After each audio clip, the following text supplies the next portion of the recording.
Hey, what's up everybody? It's Pete from Pete's Gun Reviews. Today I want to talk to you guys about the Vortex Crossfire 2 scope. So the model that I selected, the Crossfire 2, comes in several different models and different magnifications. The one that I have is the 6 to 24x zoom, and it's the largest one in the Crossfire 2 series. It's very large. It's a lot larger than I thought it was going to be before I got it. I'm mounting it on an AR-15, so it might look a little goofy, but I'm not using it for hunting. I'm using it for long-range target shooting, so it'll fit my purposes. So here's what it looks like. Nice and large. It's made out of a single piece of aircraft-grade aluminum. It's closed with nitrogen, it's leak-free, it's got everything lubricated inside of it, it's taken care of completely by the manufacturer, and therefore if anything goes wrong at all, they have a fantastic VIP warranty that you just contact Vortex Optics regardless of where you purchased it from. I happen to get mine from Amazon, but you go through Vortex Optics and they'll replace it for free, completely free.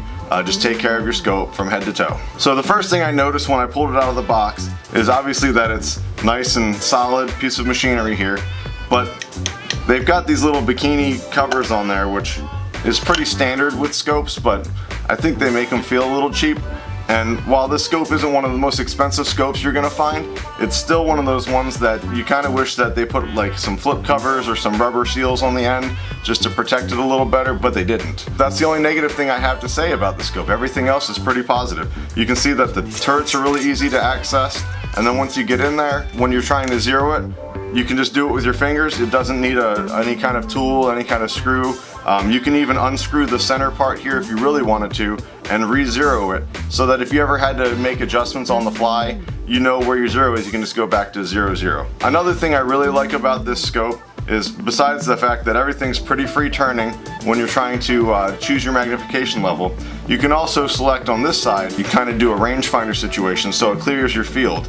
So if you're shooting at 100 meters, you know it's 100 meters, you can set this at 100 meters, and then everything will be even more clear. The reticle that I chose is the BDC dead hold reticle.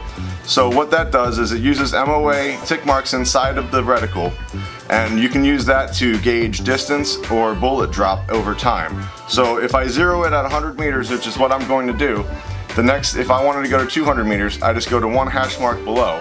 According to the manual on this scope, that's when it's at 18x magnification, that's where they say that everything lines up perfectly. So you might have a little give or take or some practice you're gonna have to do. There's also tick marks left and right to deal with windage as well. So also in this kit, it came with this sunshade, which would screw right on the end here, and that would help protect you in case it's really sunny in your field of vision, and it'll make it so there's not too much glare. So they say that the eye relief is about 4 inches. I'm gonna mount it on my AR in another video so you guys can see that, but we'll account for that. And 4 inches will be, about that far away. And you'll know when it's right, because if you get too close, you'll start losing field of vision. Get too far away, you won't be able to see out of it properly. But once you hit that sweet spot, which is, between 3.5 and 5.5 inches, I did some experimenting, it'll be really, really clear. And the amount of clearness out of this scope is amazing to me. It costs around $300, just a little bit less than that.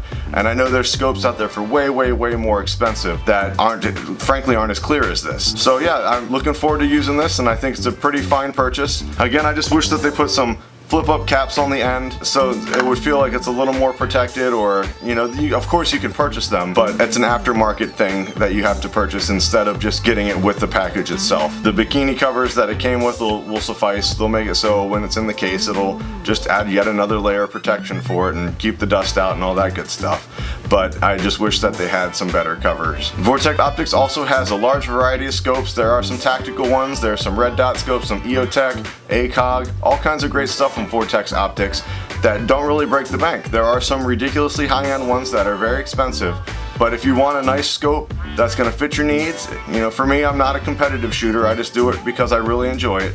So when I go out to my range, which goes from 50 meters to 300 meters, having a scope that'll accomplish this, the 0 to 100 meters, will get me on target and make sure that my shot grouping is tight and everything's nice and clear without worrying about needing an extra scope or an extra spotter to be able to see where my shots are going, and everything comes through nice and clear on this scope. Well, I hope I had some interesting news for you. If you're on the fence for this scope, if you want to buy it or not, leave some comments in there. Let me know what you think. Let me know if what I said made you purchase it or steered you away from it, or if you have one of your own, please let me know. Throw some comments in there and we can start a conversation to see what you like about it, what you don't like about it. And as always, make sure you click that like button and subscribe to the channel so you can see what new stuff's coming out.